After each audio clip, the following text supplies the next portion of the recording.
Well, it's good to see you back today at the Academy, and we're going to look again at Sweet Spot. I've entitled this one Sweet Spot number 2 because this introduces another component of the church planting process that we are looking at as an organization.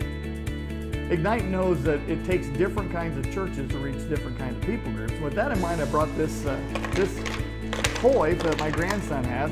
I really like this because it involves spatial reasoning and deduction. So he takes one of these and he begins to look for these different slots that it fits into. Now, here's the reality. This will fit only in this slot here. Now, I suppose it'd be possible to take one of these and jam it into one of these other slots.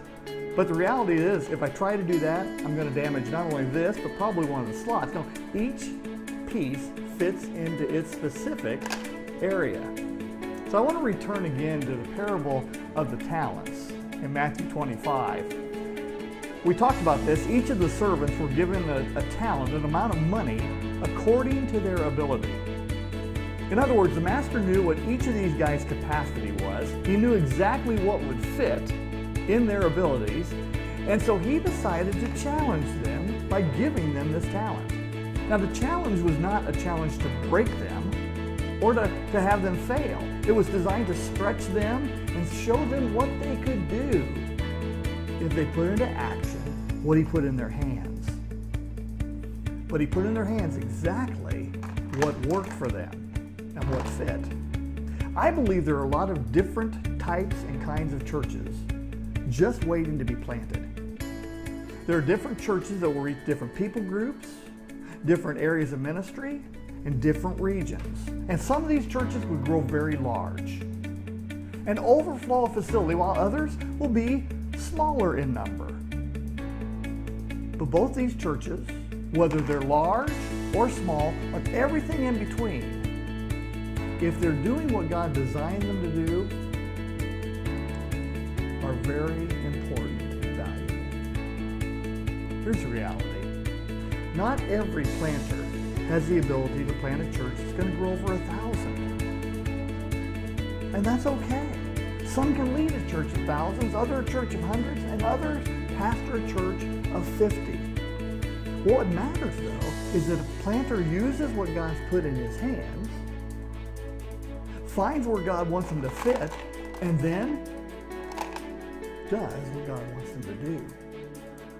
I want you to remember, the one servant was not condemned for having the ability of only one talent. He was condemned for not putting into use the talent he was given. While the other two servants were both commended with the same exact words by the master. So it seems to me that it's not numbers that are important, but it's the action that a planter takes. So if you're called to plant a church, I think it's time for reflection. I want to ask you several different questions. First of all, what are you currently doing with what God has placed in your hands? I think that's a good question. 2, how have you shown fruitfulness in those areas using the gifts and the talents you've been given? In other words, how have you multiplied people as disciples, groups of people, and even ministries in the past? You see, I really think that this is all about action, putting into practice what God has given to us.